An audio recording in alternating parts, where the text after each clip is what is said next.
I know it's the it's the dog days of summer in the NFL, even though it's not technically summer yet. Mini camps are in focus. You got players reporting, not reporting. If you're Canadian, like we are, CFL in full swing. But today, folks, and Andy and I are here to calm your nerves for anyone already thinking about, where to draft certain players, what futures to look at. So, sir, Andy McNamara, how are we doing on this Tuesday afternoon?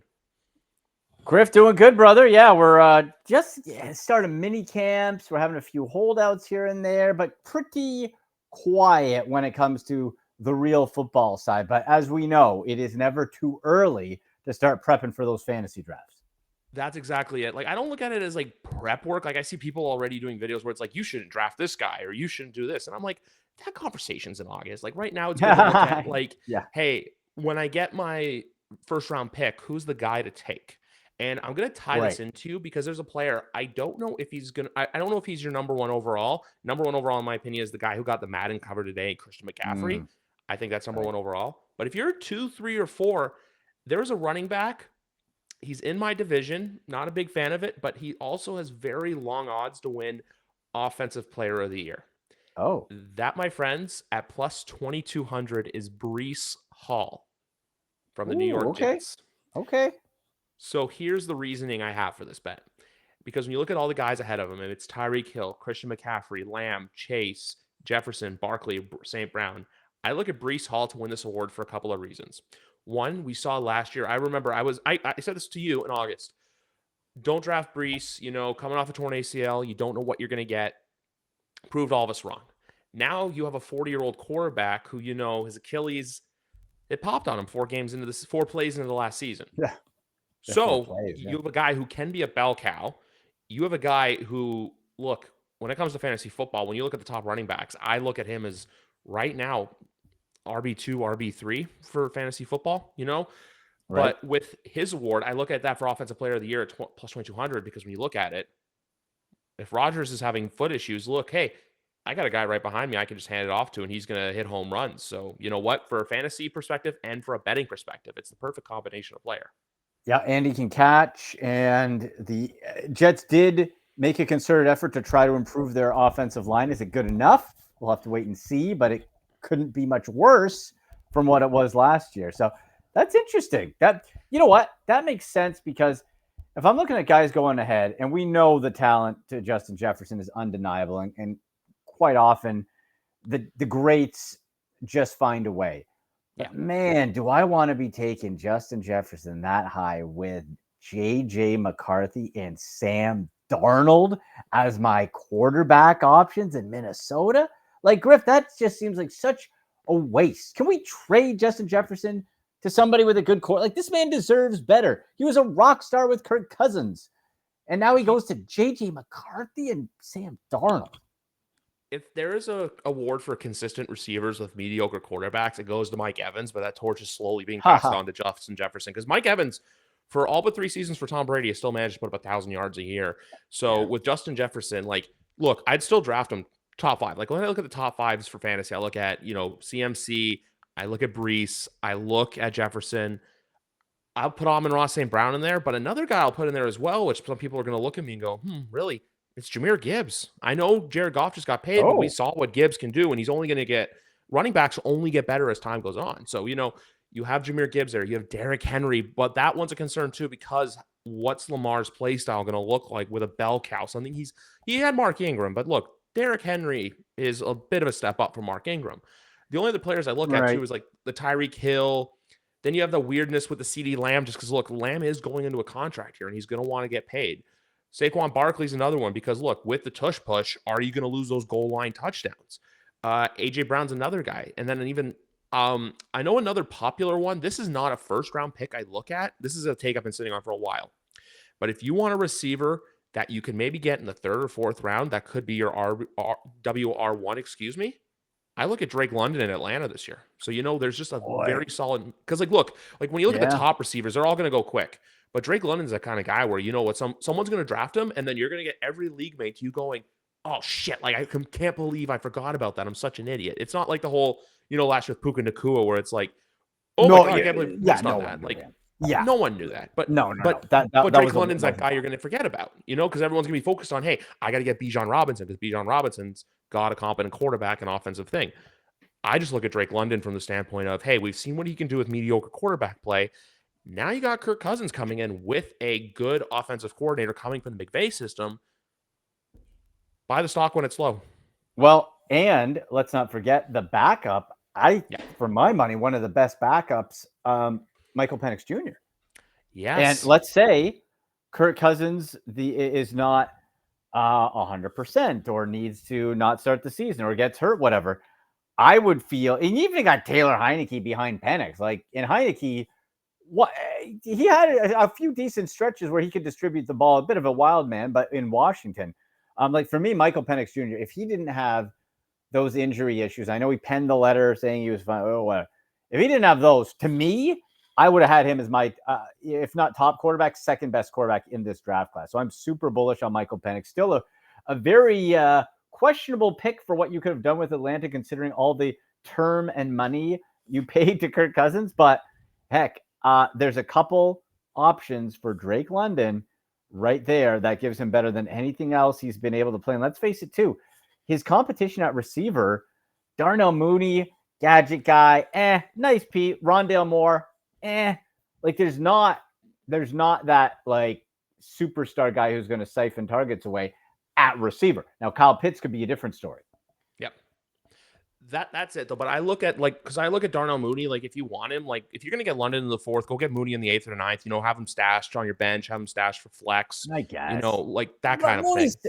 Maybe Mooney brought you happiness last year. Remember, Mooney brought you happiness in week 15 last year. What did he do week 15? Remember the game against the Bears and Browns game? Oh, he had the ball in the end zone. He had the ball on his fingers and it dropped. Yes, he did. You are right. Oh my gosh. Yeah, you are right. Yes. Thank you, Darnell. Good for drops for my fantasy team. I don't know, but yes, good point. I forgot about that. Yes.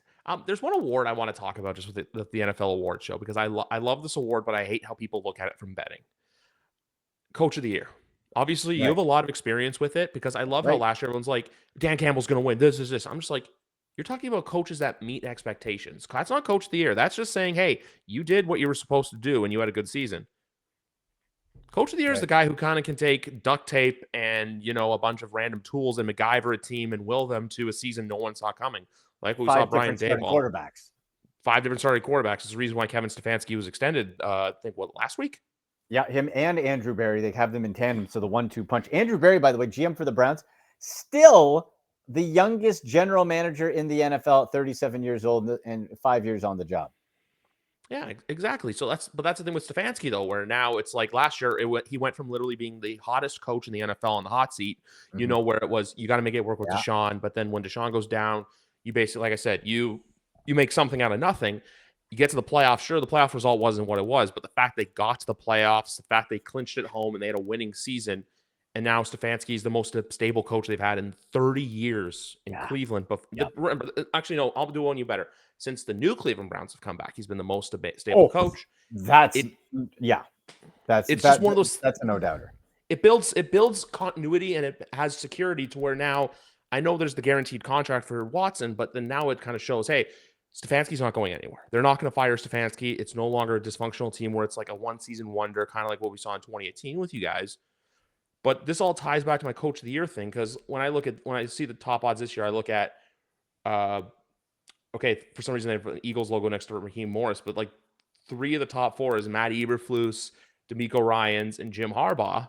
But if those guys make the playoffs or get close to the playoffs, it's just, hey, you're doing your job. Like, a player, a coach I look at for this award, plus 2,000 is Mike McDonald, new head coach in Seattle. Look, they were just on the cusp last year. He's a good defensive coach. And Seattle's in that position where if your defense can play well and bail your offense out, because let's be real, Geno Smith's not your guy. He's not going to be the Super Bowl champion poster boy. But if you can get average play out of Geno Smith and you can get a defense that's knocking on the top 10 door, in a wide open NFC, especially too, considering with the NFC, there's a lot of teams with question marks. You can make the playoffs. This is a team last year that got eliminated, I think, week 18. So I look at a guy like that. I look at even like Dan Campbell's odds have dropped. I'm just like trying to look around, but there's no one else I really like because everyone else is kind of like oh, this, or this. But then like another guy, if you really want to throw your money at it, is Sean McDermott at Buffalo at plus 4,000. I say On a that because, rebound. Okay. because here's the thing. I feel like Buffalo's been the most, and this is coming from a Patriots fan, that they've been very disrespected this whole offseason where it's just, they still have continuity. They still have Josh Allen.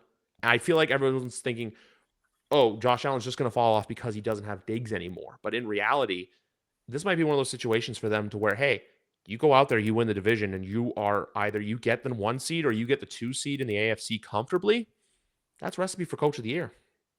Yeah, and you know what? With their weapons or lack thereof, if they are able to do that and have the offense cooking, you can put Josh Allen up there in some MVP conversations as well. Because if you're doing what you're saying with Khalil Shakir, rookie Keon Coleman, who the Bills fans I know who dug in, they're like, man, that guy's got a bit of stone hands, but a big body guy. Curtis Samuel, who's interesting, I think he's kind of one of those flashy guys. Sometimes can do stuff, sometimes doesn't. Dalton Kincaid at tight end.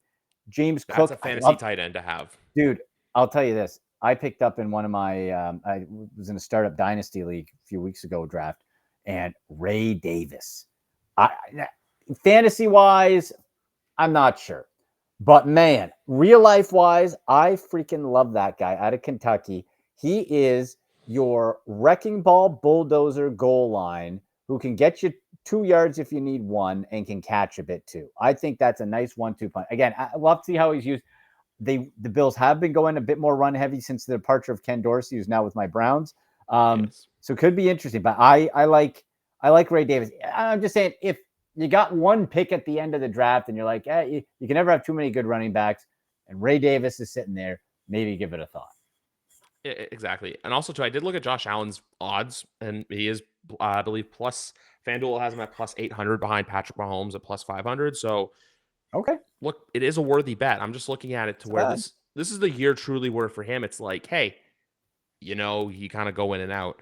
I know we were talking about what is Justin Herbert, Griff? Sorry to interrupt, but what is Justin Herbert? I got a point on him for MVP. Plus 2,000. Oh, dude, sign me up. Harbaugh wins, especially first year. I'm going to make that bet as soon as we're done this. Plus 2,000 on Herbert. That guy has all the talent of Josh Allen. He's had terrible coaching. Coaching. You put a Harbaugh in him.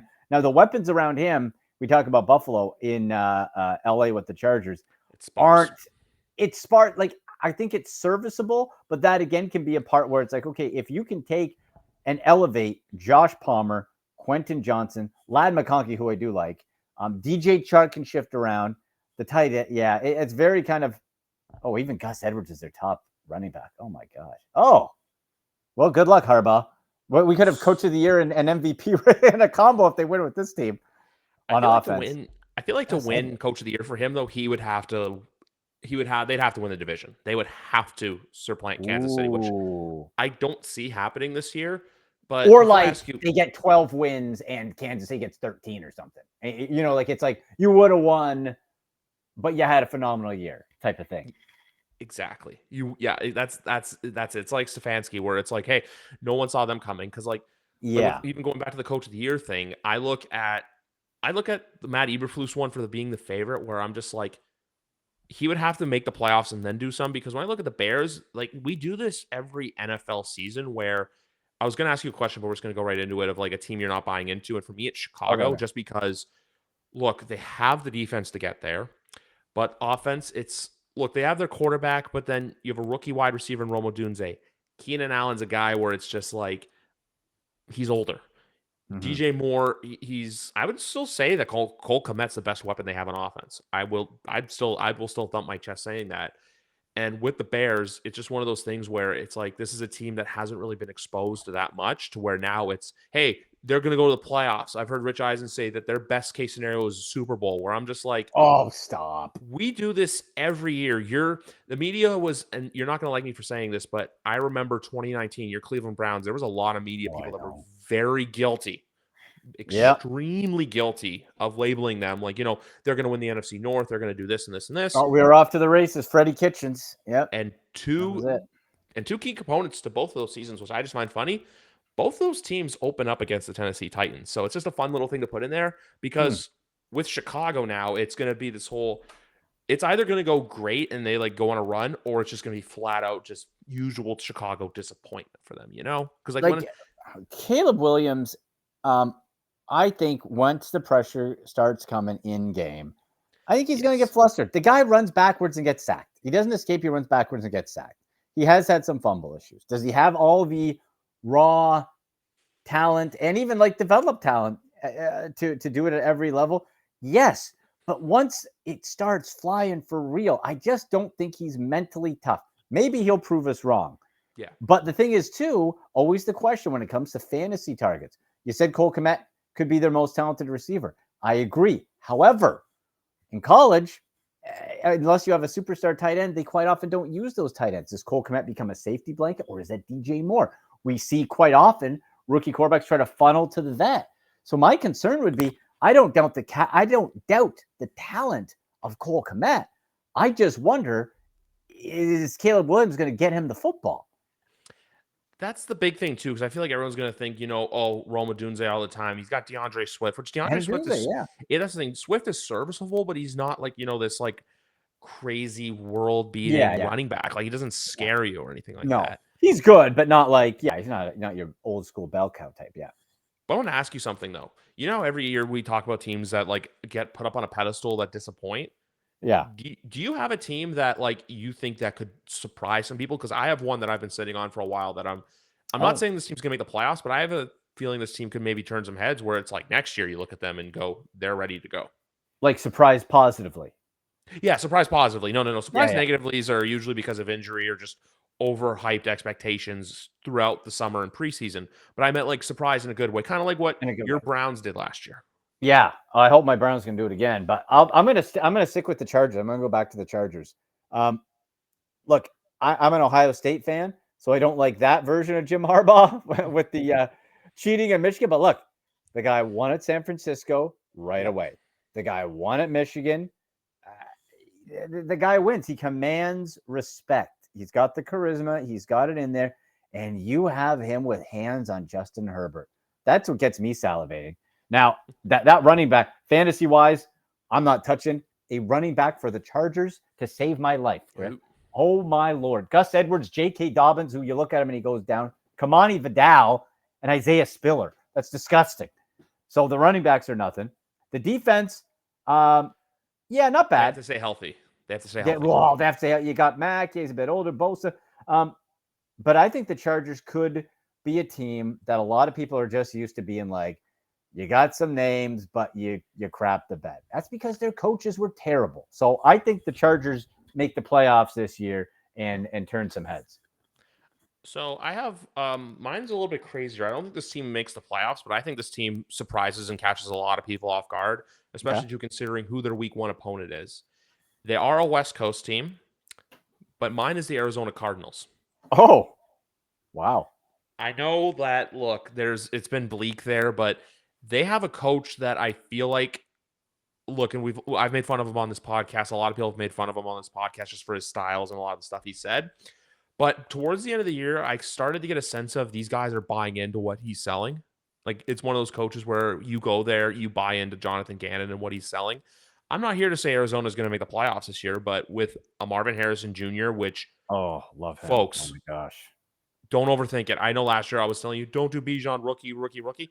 Marvin Harrison Jr. is worth the hype. I'm not saying first round pick in fantasy, but you know what? Second, third, fourth, fifth. If he's there, take him. He's going to get. He's going to be the receiver that gets left. Yep, best rookie receiver by far, next to Javon Baker, but we'll get into that later. But I think Arizona's at where Detroit was in 22, where it could get off to a hot start, but the next year is the year where it's like, hey, look, Arizona's a team that's coming. They've been quiet for a while, but Kyler Murray's back to health. Marvin Harrison Jr. is the real deal. And their defense, look, it's like Detroit's defense. There's not besides Aiden Hutchinson, there's not a guy that sparks you as a star, but there's a lot of pieces that are serviceable NFL pieces. So I think the Arizona Cardinals can win. If they win, it's like kind of the same logic I apply to the Patriots for this year, which is, hey, win 6 to 7 games, which were both teams who won 4 last year. I was asking to win 2 to 3 more games. That's not asking for a lot. But, it's one of those things where it's, hey, younger head coaches, defensive head coaches, Let's see what happens. And that's what I think with Arizona. I just like to say that point on New England just because for me in my head, it can't get worse from here. It can only get better. And with Arizona, I apply that same logic. Well, as long as Kyler Murray stays healthy, because it's Desmond Ridder after him and Clayton Tune. Yeah. Who your I Browns still killed. Murdered him. It was beautiful. Tuned him up. It was great. Yeah. Desmond Ridder, I know he got a bad rap, for the most part, rightfully so in Atlanta, but that's a smart kid, man. He still has some, not fantasy wise or anything, but I'm not ready to fully write him off. Maybe an opportunity he can come up because there's still something there. But yeah, you know what? That running back, I forgot Michael Carter moved over from the Jets to Arizona. Yeah. And that DeMercado was pretty good. The offensive line is decent. Former Brown, Hajalte Froholt as their center. And Patriot. Not bad. Was he a Patriot too? He was originally drafted by the Patriots, yes, but he didn't really do much. And you know what? Trey McBride was hot. He's going to be one of the hotter tight ends taken in fantasy. Yeah, you know what? They could surprise. They can, if all depends on Murray staying healthy and being effective. You do that. That's they got some things going. They play so week 1. Obviously, look, you guys play the Cowboys. The Patriots are in Cincinnati, and then Arizona goes up to Buffalo. That's going to be a very that is one of my already early candidates for sneaky good fun game for week 1. Like, because when you look at week 1, there's not a lot to look at. But I look at that game. I also look to over 48.5, and Arizona is a +7 spread team, which last year Buffalo was terrible against the spread. Buffalo was a terrible spread team. So look, I'm not saying pick them to win at +265, but if you want to have a little fun, +7 and over 48.5. Because for Buffalo too, it's one of those things where it's like, hey, they could still be working the kinks out. They catch them off guard. You know, in like the movie where you have the one team, the chippy underdog that loses to like the best team, but then it's still you've earned our respect. I can see that being this sort of game. Well, especially too, we talked about the Bills' offense, or on paper, lack thereof, outside of Josh Allen. Yeah, what if they are trying to work out the kinks and get into rhythm, and you have Kyler Murray comes in, Marvin Harrison's going to hit the ground running. They have some of the pieces. If they can run up the score a little bit and catch the Bills flat-footed early, maybe there's a chance for an upset there. I don't hate that. Just some food for thought, you know, some food for thought. I'm not because and also to week 1 is weird to where you always get like weird teams, just like weird teams that get wins. Like I remember last year I picked the Commanders over the Cardinals in survival, and I nearly had to sweat it out. So week 1, if you know you want to pick a team, that's the one to pick. Another team I'm fully bought into for week 1 to win. Honestly, I'll say this: I'm buying into you guys. I'm buying into Cleveland over Dallas. I know it's gonna be a tough game, but Dallas really they haven't done anything. I know Cleveland's like a team. They're flat. Yeah, they're flat. But like with your Browns, though, it's that chance for everyone's gonna be talking about Dallas. It's the prime 425 Cowboy slot, America's game of the week, Tom Brady's debut. Ooh. And also surprisingly low total, 43.5. Oof. The biggest factor for this whole Browns team, all the other pieces are there.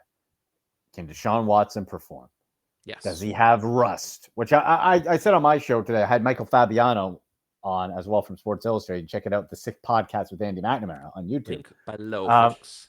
It was a really fun show. We talked Cowboys versus Browns in fantasy football. Can Deshaun Watson shake off the rust quickly? Joe Flacco got off his couch after 11 months, did it no problem for the Browns. So rust, not an excuse to me. Not an excuse at all. You got to get up. You fix the glenoid bone, whatever the heck that is in his shoulder, that's fixed. He was throwing today. You got to go. That Ken Dorsey was brought in to be Deshaun Watson friendly. It's all shotgun. They're going to be anticipated through 65% of the time and freestyle it. So you got to get going quick because the Cowboys can beat you any day. But you're right. They didn't add anything special. Look at their running back. Look at their running back depth chart curve. Look, if you take me back 5 years, sign me up for Ezekiel Elliott as your one. 2024 averaging 2.8 yards a carry. I'm not so confident in that. So we'll see. And then you know what? I just look at it too for where like how I say, it's one of those games, everyone's going to be on the Cowboys, but then week 1, if you're able to sniff those underdogs out, which by the way, I also saw the Chargers -3.5 against the Raiders. That's a revenge game if I've ever seen one. Also, do Oh because yeah. I also feel like as well, if I had to truly give an award for what happened with Cleveland from 18 to 19, I think it's going to be the Raiders this year, just because Antonio Pierce never really had to handle adversity, and this year I think he's going to have to handle some. And I think it's either they'll bend or they'll break completely. That's a good comparison to the Freddie Kitchens with the Yeah, Brown. That's a really good comparison. Yeah, coach because he was like, everyone it's like, wanted. yay, yeah, Baker, everyone want, and then just it got ugly quick. That's a good comparison. Interesting. I have another team in mind for that, and that's the Indianapolis Colts, just because if Joe Flacco does have to play, I don't know if Joe Flacco is going to be able to do what Joe Flacco did in Cleveland. Because, everyone's like last year, great story, comeback player of the Lightning in year, a bottle. obviously. But this year, everyone's going to be, hey, you got to go do the same thing again. But I like Michael Pittman Jr., and Jonathan Taylor's not the running back he was in 2021. But besides that, like the weapons in Cleveland are better, which I want to ask you another Browns question for fantasy football. Do you consider drafting Nick Chubb as a stash in later rounds, or do you just wait until he's healthy and get him on the waiver wire? Boy, I think it depends where you are in your draft when you're going to make that decision. Because what I'm hearing is there's a real possibility that it's week 12 versus the Steelers. He comes back on Thursday night. Now, also keep this in mind. Nick Chubb comes back. We're not in a video game, folks, right? He's not going to be necessarily 100%. Now, if anyone can do it, it's Nick Chubb, who is a physical freak, but very doubtful he's going to be back. So let's add, another 3 weeks. Well, now we're here, and it's like, all right, is that your push to the playoff guy? One other thing to add on top of that for my no is what I just described. This is going to be all shotgun, Deshaun Watson chucking the ball all over the field. You're going to have, if you do run the ball, it's going to be from a standstill stop out of the shotgun, which we know is much less effective. So you also have that committee behind. I love Nick Chubb, the player. I got his rookie card. Love him to death. All-time Brown. But fantasy-wise, that's got to be a no for me. I agree. I always thought about the stash and sleep mode, but just you don't know what to expect. I look at like a 2025 for him, which is weird to say, but it is what it is. Yeah. There's not enough. There's not going to be, I don't think, enough opportunity. Even fully healthy, you could question where you should draft him because of this offense and how it's laid out. So, I just don't think it's lining up to be a good fantasy year. That's it. But there is one player on the Cleveland Browns.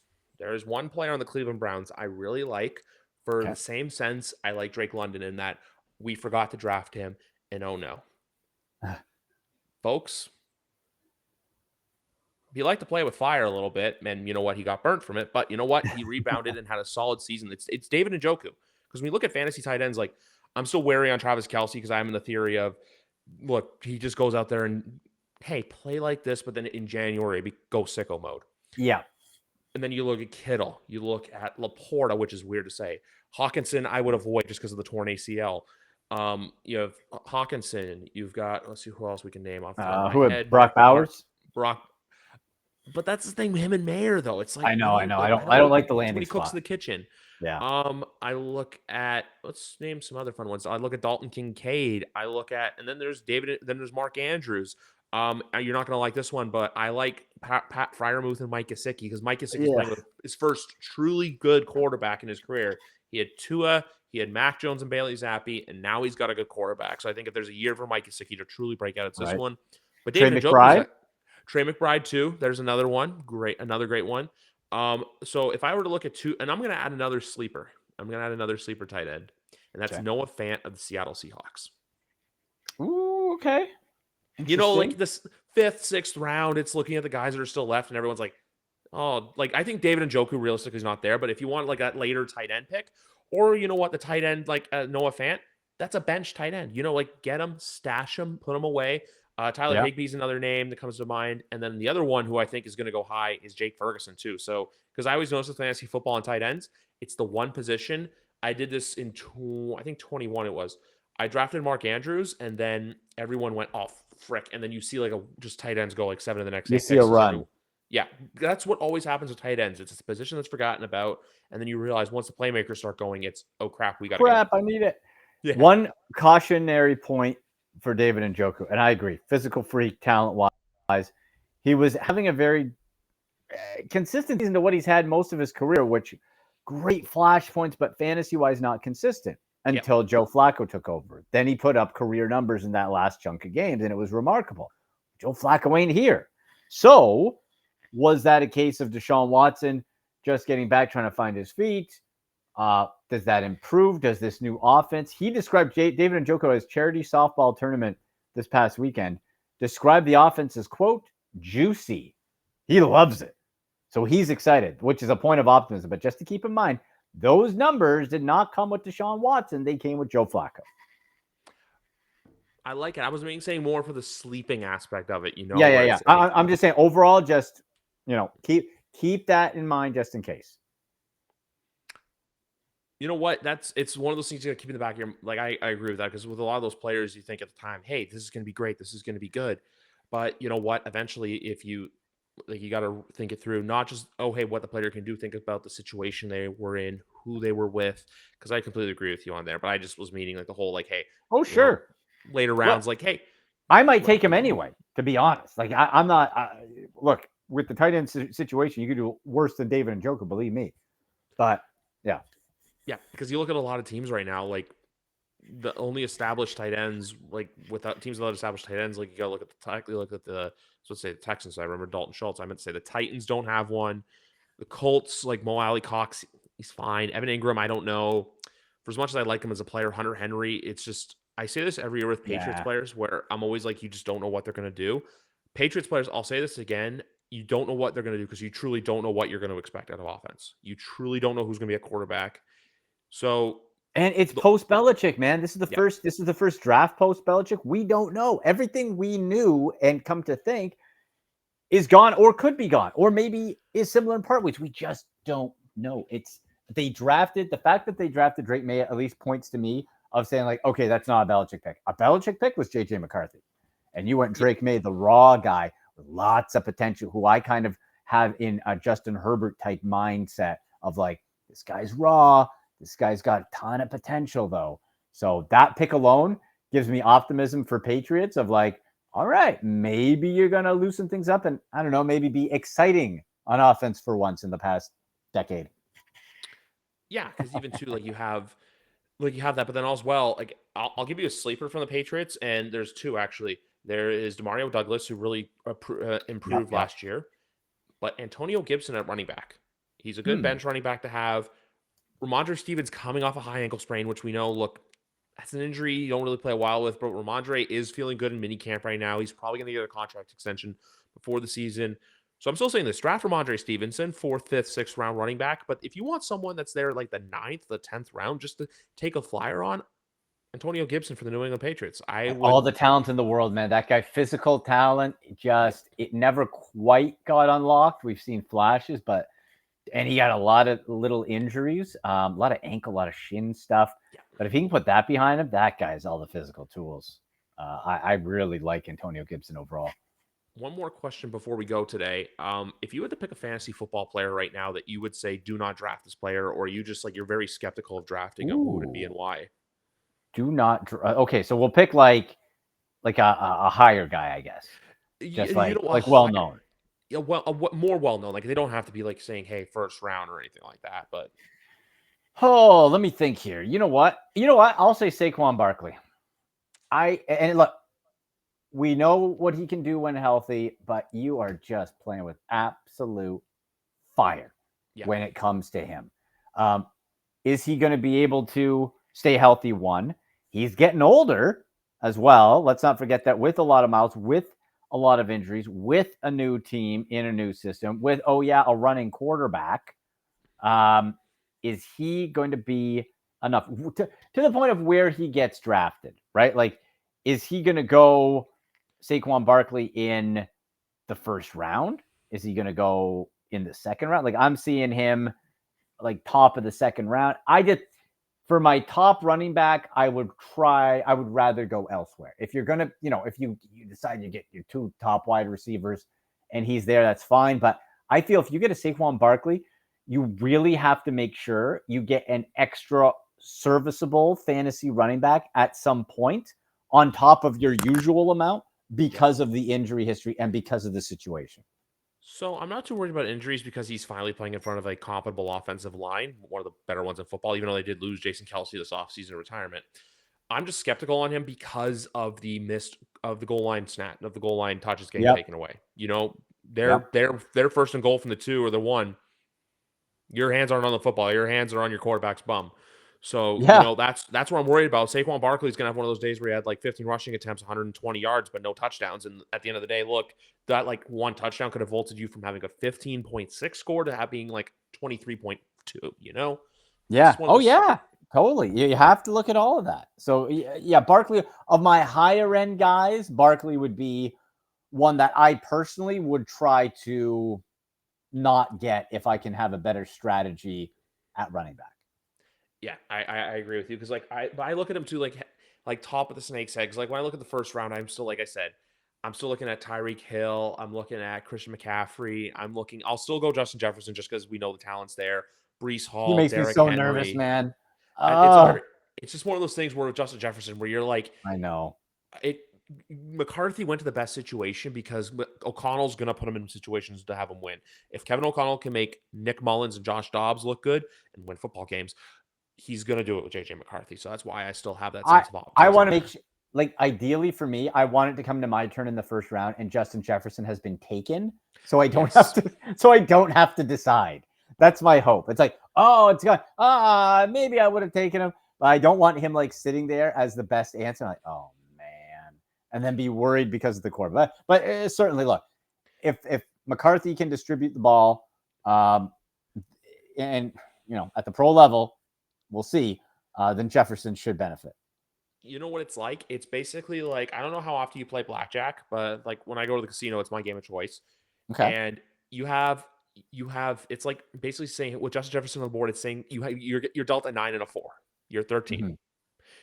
And you're just like, do I stay? Do I hit? What do I do?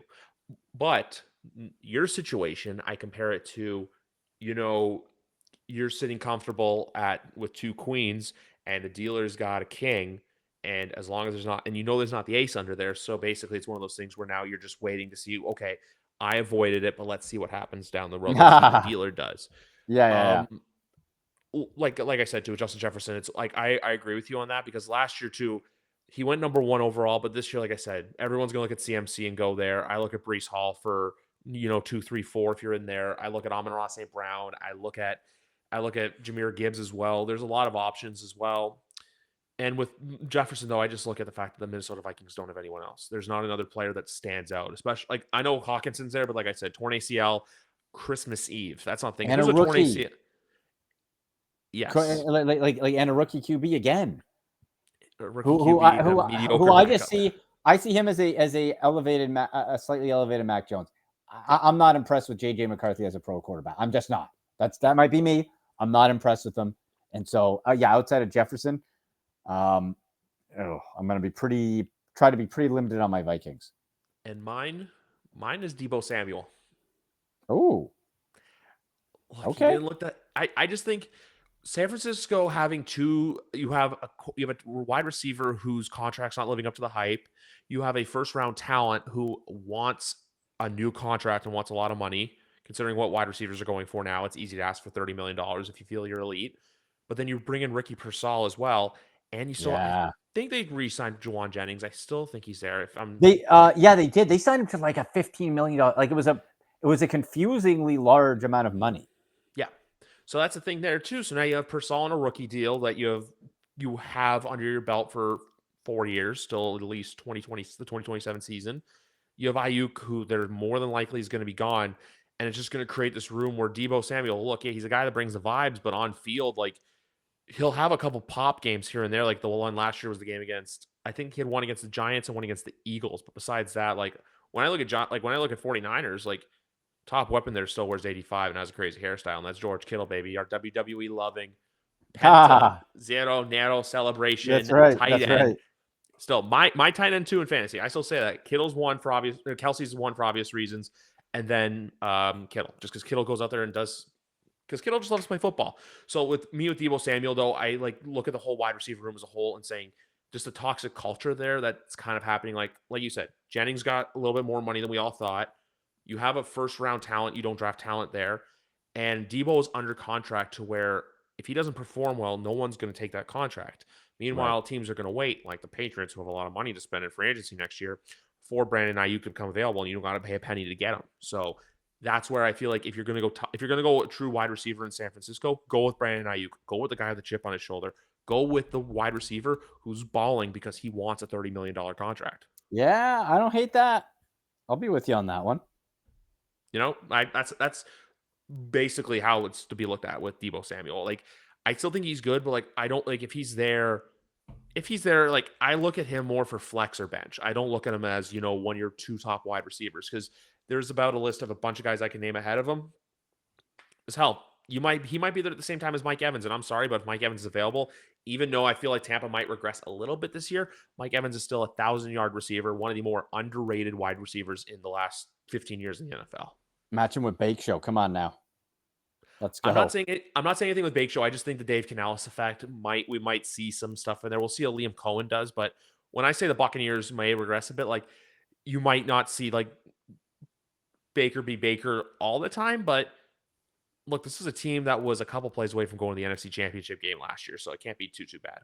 Yeah, no, true. I'm still on board with Evans. A little older, right? A little risky, but he's still producing. So until he doesn't. I know you're older than me, but I hate the fact that Evans and I are born in the same year, and everyone's already saying veteran player. Like when I hear like same thing too, like him, Chris Jones, which Chris Jones looks like he's 40, doesn't look like he's 30.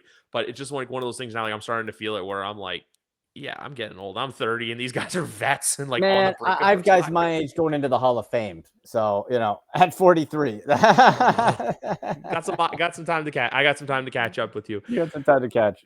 Oh, but anyway, folks, you know what, Andy? This was fun as always. We'll have to do it again towards the end of July, beginning of August. Right when we're starting to look at our league, when we're starting to look at all our other leagues, when we want you to win your fantasy football league.